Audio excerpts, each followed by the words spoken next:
નમસ્કાર વિદ્યાર્થી મિત્રો, આજે આપણે ધોરણ 4માં સામાન્ય જ્ઞાનમાં પાઠ નંબર 18 વિવિધ રાજ્યોના પારંપરિક પહેરવેશ વિશે આપણે અભ્યાસ કરીશું. તો અહીં આપણા દેશના વિવિધ રાજ્યોના લોકોનો પારંપરિક પહેરવેશના ચિત્રો આપેલા છે.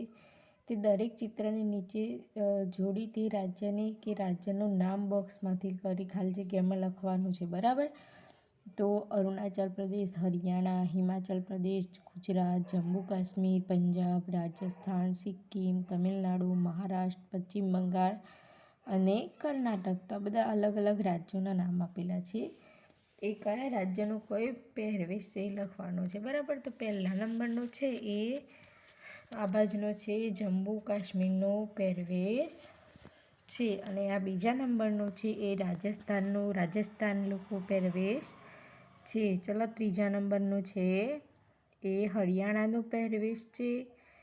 ચોથા નંબરનો છે એ હિમાચલ પ્રદેશનો પહેરવેશ છે. પાંચમા નંબરનો છે એ ભાઈ આપણા ગુજરાતનો પહેરવેશ છે. પછી છઠ્ઠા નંબરનો છે એ સિક્કિમનો પહેરવેશ છે. બરાબર. પછી સાતમા નંબરનો છે એ અરુણાચલ પ્રદેશનો પહેરવેશ છે. આઠમા નંબરનો છે એ તમિલનાડુનો પહેરવેશ છે. નવમા નંબરનો છે એ મહારાષ્ટ્રનો પહેરવેશ છે. અને 10મા નંબરનો છે એ પંજાબનો પહેરવેશ છે. 11 નંબરનો છે એ કર્ણાટકનો પહેરવેશ છે. અને 12 નંબરનો છે એ પશ્ચિમ બંગાળનો પહેરવેશ છે.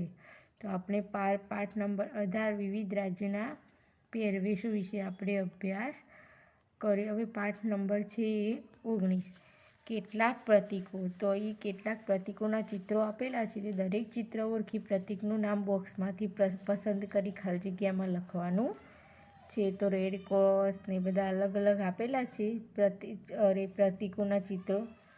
એ આપણા પ્રતીકનું નામ બોક્સમાંથી જોઈને લખવાનું છે. બરાબર. તો પહેલા નંબરનો છે એ શાનું છે ચિત્ર? તો UN સંયુક્ત રાષ્ટ્રોનું ચિત્ર છે. ચલો, બીજા નંબરનું ચિત્ર શું સૂચવે છે? તો બીજા નંબરનું ચિત્ર છે એ ન્યાયનું ચિત્ર છે. તે ન્યાય સૂચવે છે. ત્રીજા નંબરનું છે એ ઓલિમ્પિક રમતોત્સવનું છે. ચલો, નંબર 4 ચોથા નંબરનું છે ભાઈ દૂરદર્શનનું ચિત્ર છે. પાંચમા નંબરનું છે એટલે કે જોખમ અથવા ભયનું ચિત્રની નિશાની છે. છઠ્ઠા નંબરનું છે એ રેડ ક્રોસ ચિત્રની નિશાની છે. સાતમા નંબરનું છે એ શાંતિદૂત એટલે કે શાંતિનું ચિહ્ન આપેલું છે.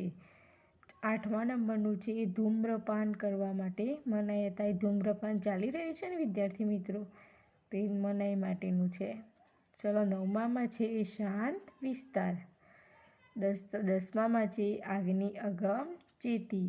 તો 11મામાં છે એ અંત. અને 12મામાં છે એ ઋત. વિદ્યાર્થી મિત્રો, આપણે 18મો પાઠ અને 19મો પાઠનો અભ્યાસ કરો. તો આ બંને પાઠ તમારે 18મો અને 19મો પાઠ સ્વાધ્યાય પોથીમાં એકવાર અને નોટબુક્સમાં 2 વાર લખવાનું અને જોડે જોડે તૈયાર પણ કરવાનું